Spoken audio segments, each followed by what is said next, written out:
교과서 303페이지 펴고 다 준비했어요. 그러면 자, 일본은 우리나라를 식민지로 지배하는 35년 동안 꾸준히 우리말, 우리 한글, 그리고 우리 한국사에 대한 연구를 방해하고 또 왜곡하려고 했어요. 학교에서도 우리 저번에 273페이지에서 배웠던 것처럼 이제 1차 교육령을 통해서 일본어를 국어라고 부르면서 그리고 일본사를 국사라고 부르면서 그걸 위주로 가르치고 또 281페이지 민족말살 정책의 일환으로 이 제3차 교육령에서는 한국어를 선택과목화해서 학교에서 전혀 한국어 과목에 대해서 가르치지 않았다라고 이야기했었죠. 이렇게 일본은 끊임없이 우리 말과 우리 역사를 없애려고 했어요. 그 이유가 뭘까? 우리 말과 우리 역사는 우리의 정신을 담고 있고 우리의 문화를 담고 있잖아. 자, 이렇게 주시경 선생님이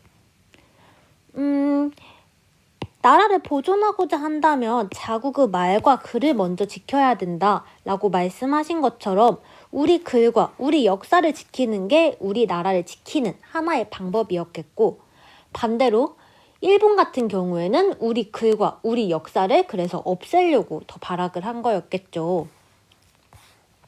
그래서 우선 우리 말을 없애려고 일본은 막 일본어를 국어로 부르게 하고 학교에서 일본어 교육 실시하고 하면서 이렇게 일본어 보급을 노력해요. 그래서 이렇게 하다가는 우리가 일본어만 쓰다 보면은 우리 글을 잃고 그래서 우리 민족도 잃게 될 거라고 여겼기 때문에 많은 국어학자들이, 우리나라의 국어학자들이 한글을 보급하기 위해서 한글 연구를 더 해나가게 되었고, 또 우리가 저번 시간에 배웠던 것처럼 언론, 그러니까 조선일보, 동아일보 등에서도 이제 한글을 잘 모르는 농촌 사람들에게 한글을 가르치는 문자 보급 운동이라던가 아니면 동아일보의 브나로드 운동 등을 했었죠. 이런 문맹 퇴치 운동 했었죠. 우리 한글 연구를 꾸준히 하기 위해서 이렇게 국어학자들은 조선어 연구회라는 단체를 만들었어. 그래서 각야날이라고 해서 세종대왕이 훈민정음을 반포한 지 480년 되는 해를 기념하기도 했고, 이게 지금 한글날로 이어지고 있죠. 그리고 기관지 한글을 만들어서 이 조선어 연구회가 한글을 지키기 위해서 어떤 노력들을 하고 있는지 그런 소식들을 알리기도 했어요. 자, 이런 노력 끝에 10년 만에 조선어 학회라고 해서 이제 확대 발전을 하게 돼요.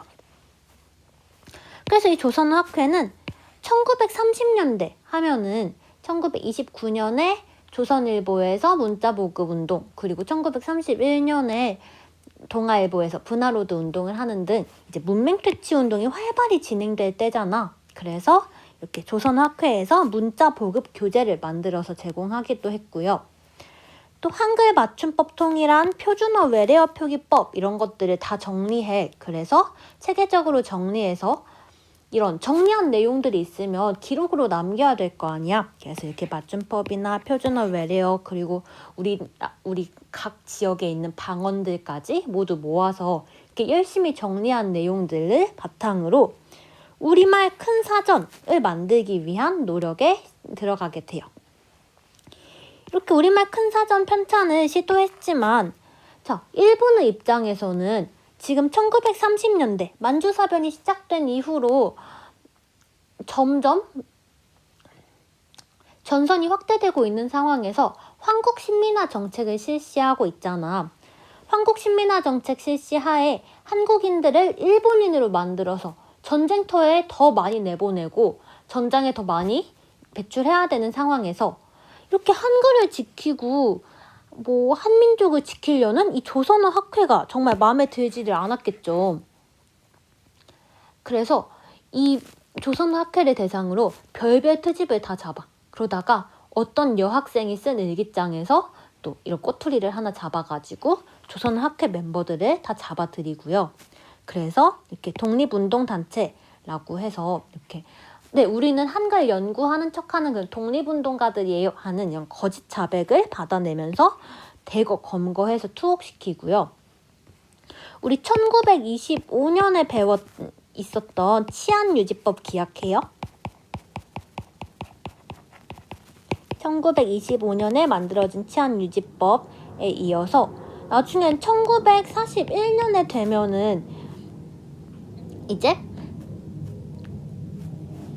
1936년에부터 해서 조선사상범 보호관찰령이 만들어지고요. 그리고 이걸로 써야 됐는데 1936년에 조선사상범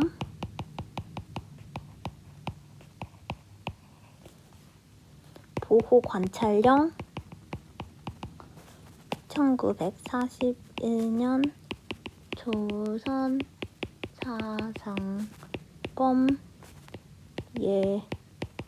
예방구금령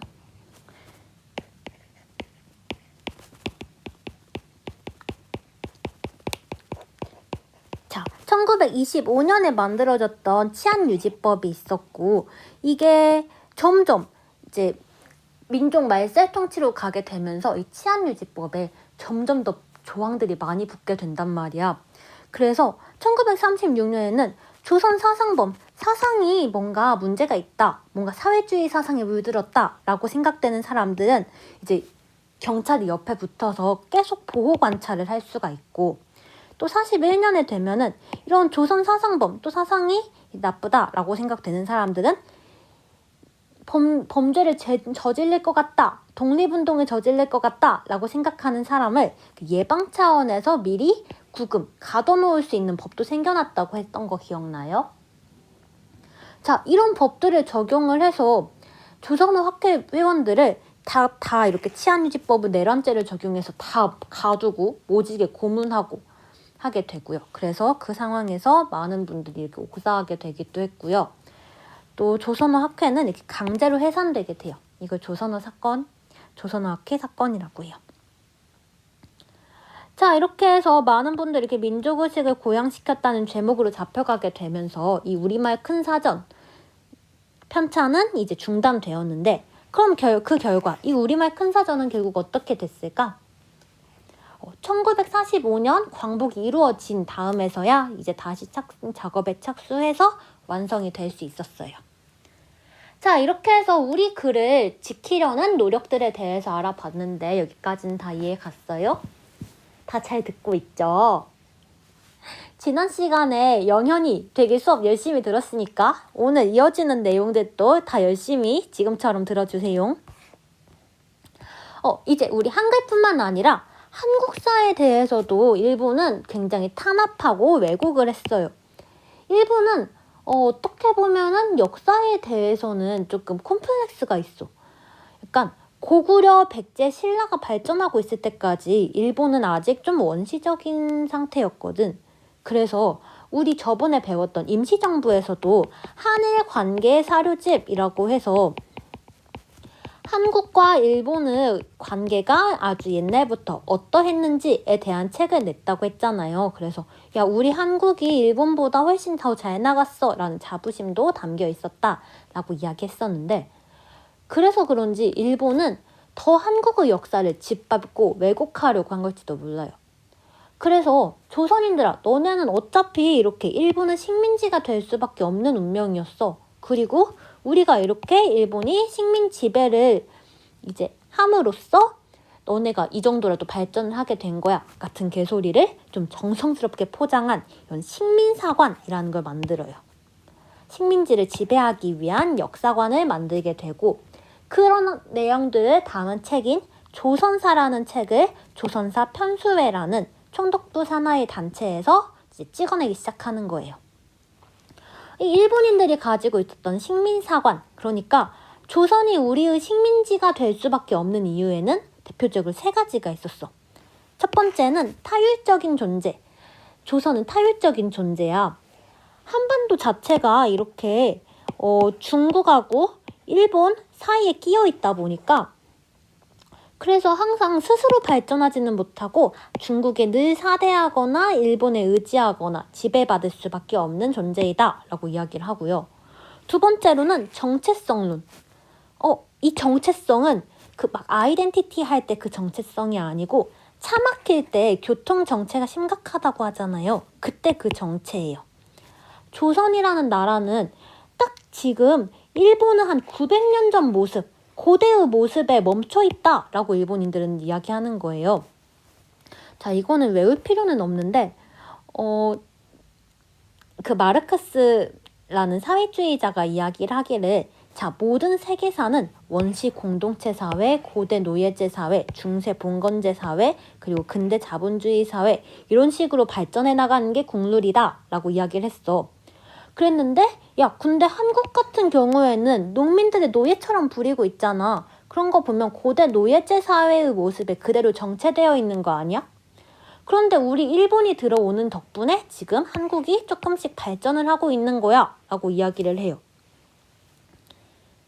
자, 그리고 세 번째, 당파성론.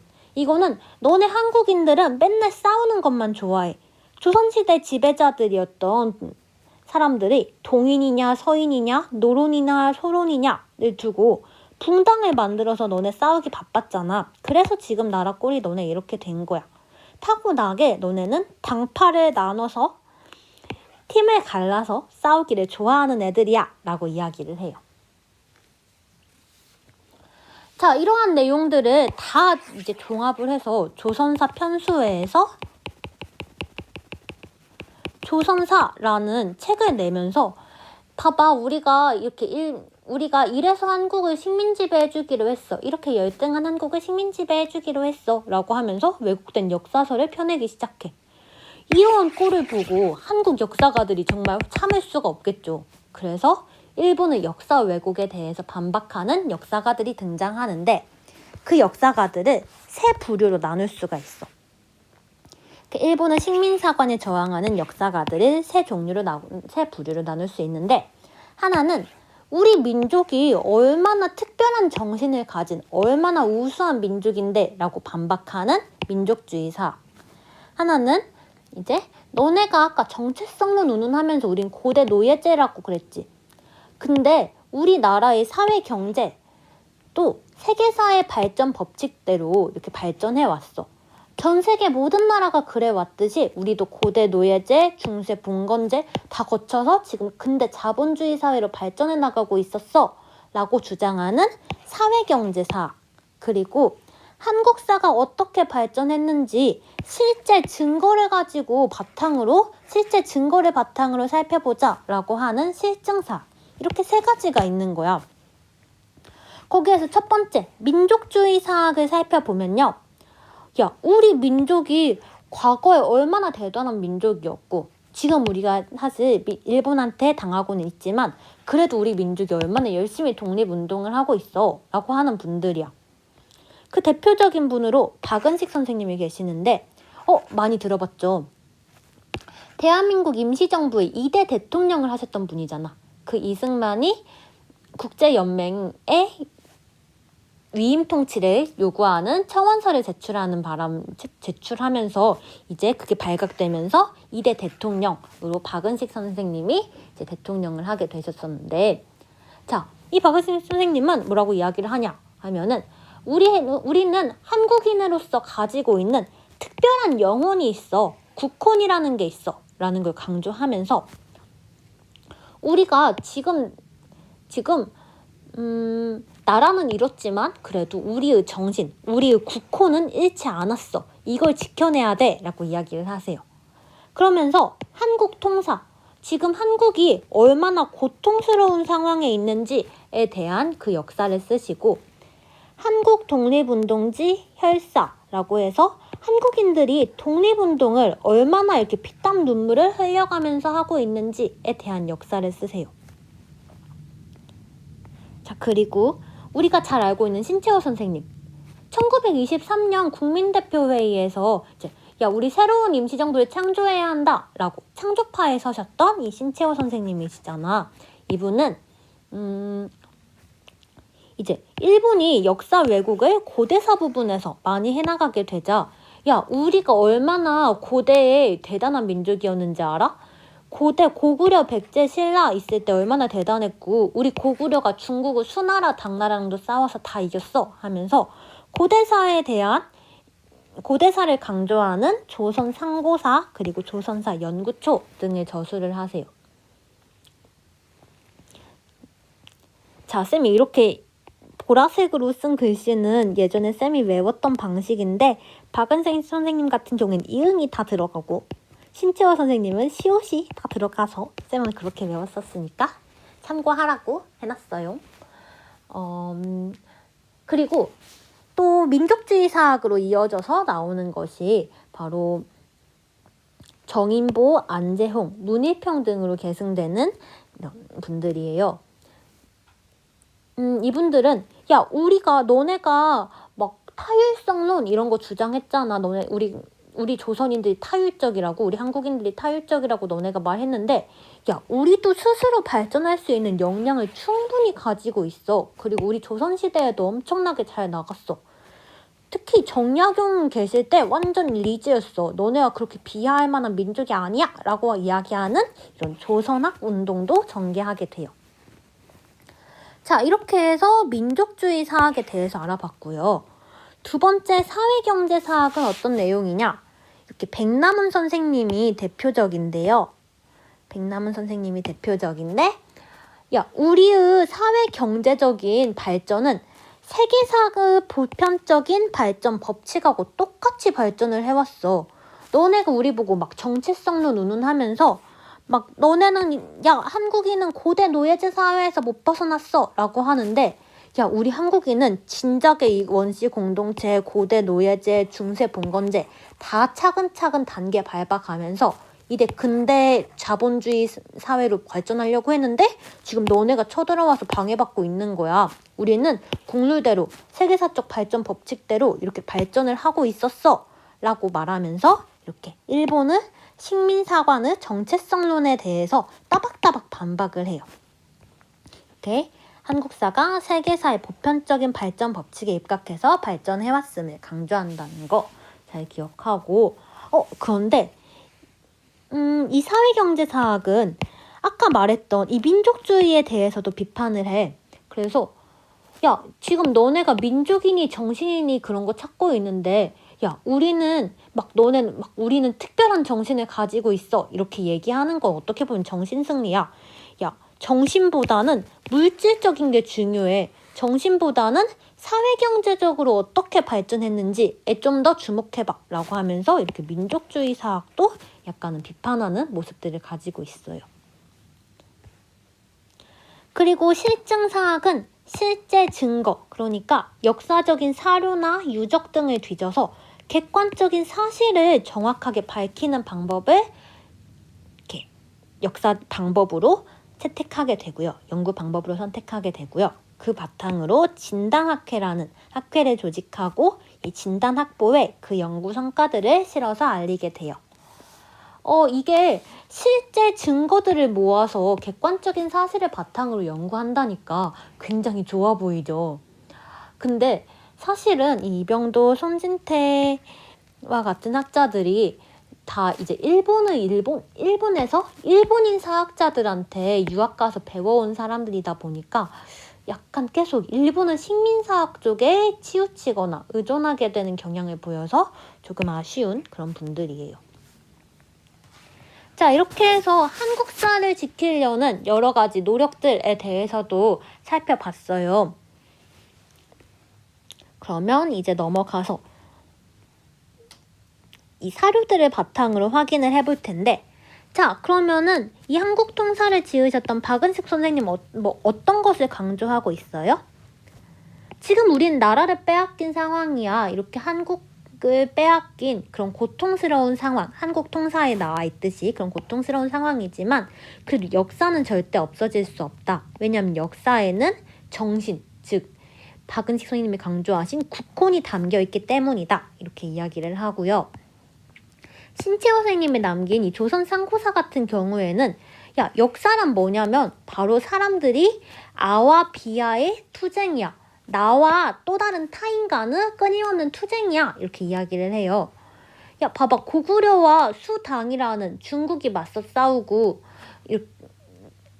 그렇게 지금 우리나라와 일본이 지금 싸우고 있는 것처럼 이렇게 나와 타이는 계속되는 투쟁이다 라고 이야기하셨던 분이 이렇게 신채호 선생님이야. 이렇게 민족을 강조하셨던 분들이고요.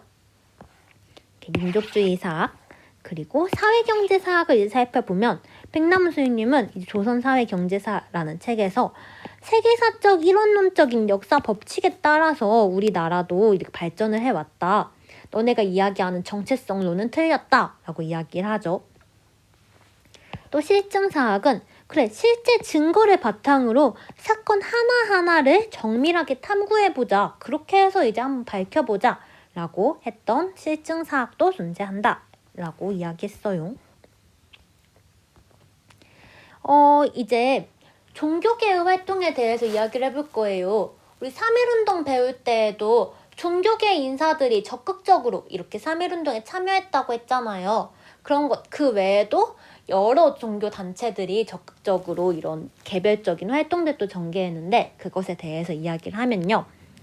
자, 이렇게 유교를 숭상하는 유생들은 이렇게 파리강화회의에 청원서를 제출하기도 하고요. 불교계에서는 그 민족 대표이기도 했었던 3.1운동에서 민족 대표이기도 했던 이 한용운 스님을 중심으로 해서 사찰령을 폐지하려고 해. 이 사찰령이 뭐냐면 사찰을 세울 때도 허락을 받아야 된다는 거야. 조선 총독의 허락을 받아야 된다는 거야. 되게 회사령하고 비슷하죠.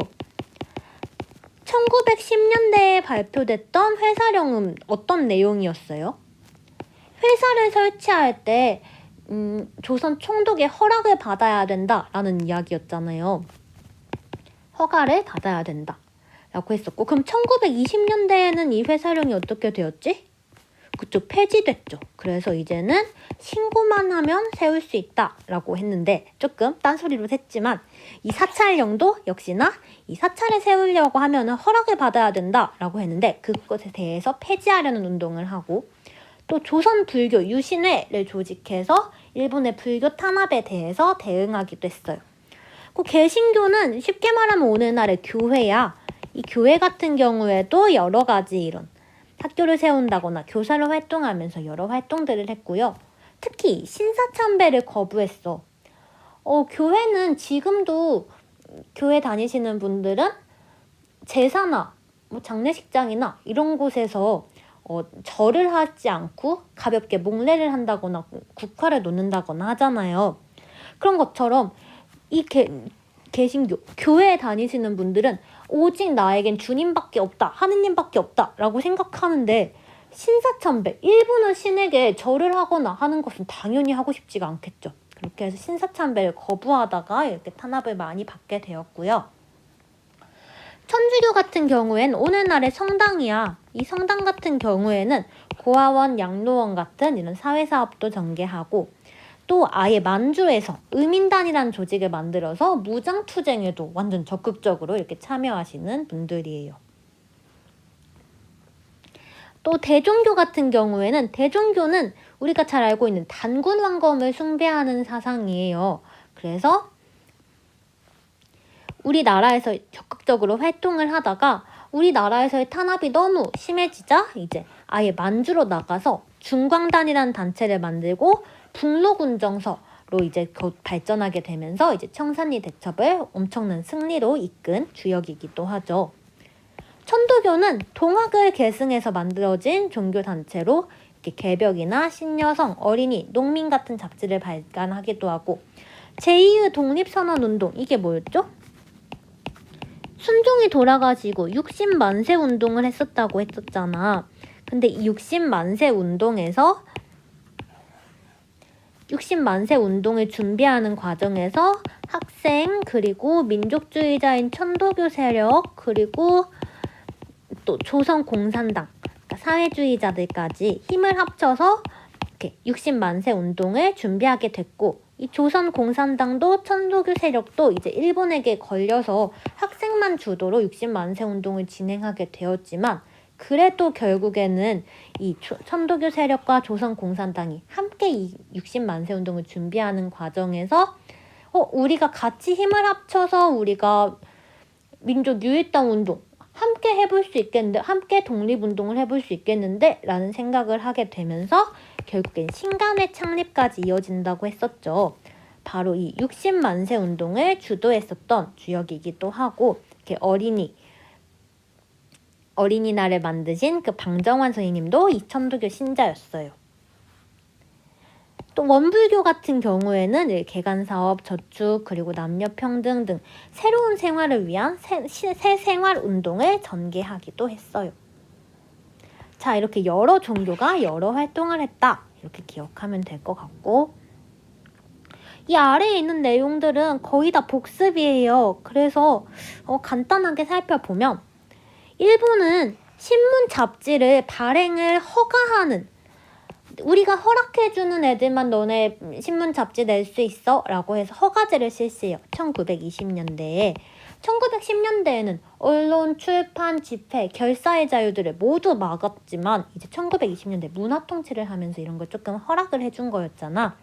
그러면서도 끊임없이 이렇게 사전 검열을 하다 보니까 여기 이렇게 총독부의 검열에 거쳐서 이렇게 기사가 텅텅 비게 되는 기사 삭제의 모습도 나타나게 된다. 이런 언론 탄압이 있었다라는 이야기도 했었죠. 그뿐만이 아니라 1936년엔 일장기 말소 사건이 발생해서 이렇게 중앙일보와 동아일보가 무기한으로 간행이 정지되는 조치가 내려지기도 했대. 이게 뭐냐면 1936년에 우리나라 선수가, 송기정 선수가 마라톤 대회에서 우승을 했는데 안타깝게도 일장기를 단체로 이제 마라톤을 참여했던 거예요. 그래서 동아일보에서 이제 포토샵을 해서 이렇게 일장기를 없앤다거나, 아니면 여성 동아에서도 이 윗부분은 실지 않고 아예 다리 부분만 사진을 실는다던가 하는 모습으로 일본에 저항을 했고, 그렇게 해서 무기 정간 조치가 내려지기도 했던 이런 탄압의 모습들, 그리고 그에 대한 저항들 살펴볼 수 있고요. 또 중해전쟁 이후에 일본의 언론에 대한 간섭과 통제가 더욱더욱 심해지게 돼요. 왜 이렇게 언론에 대한 간섭 통제가 심해질까? 당연히 중해전쟁 이후에는 한국인들을 일본인처럼 만들어서 계속 전쟁터에 내보내야 되는데, 이런 한글 신문이라던가 한글의 언론이 굉장히 방해된다라고 생각을 했겠죠. 그리고 한국 시민화 정책이 방해된다고 생각을 했을 거야. 그래서 나중엔 동아일보와 조선일보를 강제 폐간해버리기도 하죠. 이제 교육에서 보면은 1911년에 1차 교육령을 선포한 이후로 2차 교육령, 3차 교육령, 4차 교육령까지 선포가 돼요. 그래서 그 대표적인 내용을 보면 보통 교육을 실시해서 딱 보통 수준, 아니면 보통보다 조금 더 낮은 수준의 사람들이 길러낸다라고 하면서 보통 교육을 실시해서 일본어와 일본 역사 교육만 이렇게 치중하게 되고요. 또 실업 교육을 통해서 농업이나 아니면 이렇게 공장에서 이렇게 단순한 기술들을 하는 이런 실업 교육을 실시하기도 했어요. 이런 거에 이렇게 고등교육에 대해서는 실시하지 않고 일본과 비해서 차별교육을 실시했었죠. 여기에 대항해서 우리는 민족교육운동들이 나타나기도 했었죠. 또 사립학교들이 이제 민족 대표 같은 그런 독립운동가들에 의해서 사립학교도 많이 세워지게 되는데, 이 사립학교가 이런 반일 감정을 가지고 있는 그런 교육에 앞장섰고요. 또 이런 사립학교들이 탄압을 많이 당하게 되자 개량서당들도 등장을 한다고 우리 1910년대 이야기할 때 했었죠. 이 개량서당을 세워서 한문, 유학, 그리고 우리 역사 등도 가르치게 됐고요. 이 개량서당이 너무 유행하다 보니까 나중에 일본이 서당 규칙을 발표해서 서당들까지 다 문을 닫게 하거나 허락받은 서당만 활동할 수 있게 하는 등 그 모습이 나타난다라고 했던 거 1910년대 정치할 때 이야기했으니까 한번 살펴보세요. 자, 이렇게 해가지고 오늘 수업은 오늘 시험 범위까지의 내용은 다 살펴봤고요. 다음 강의에서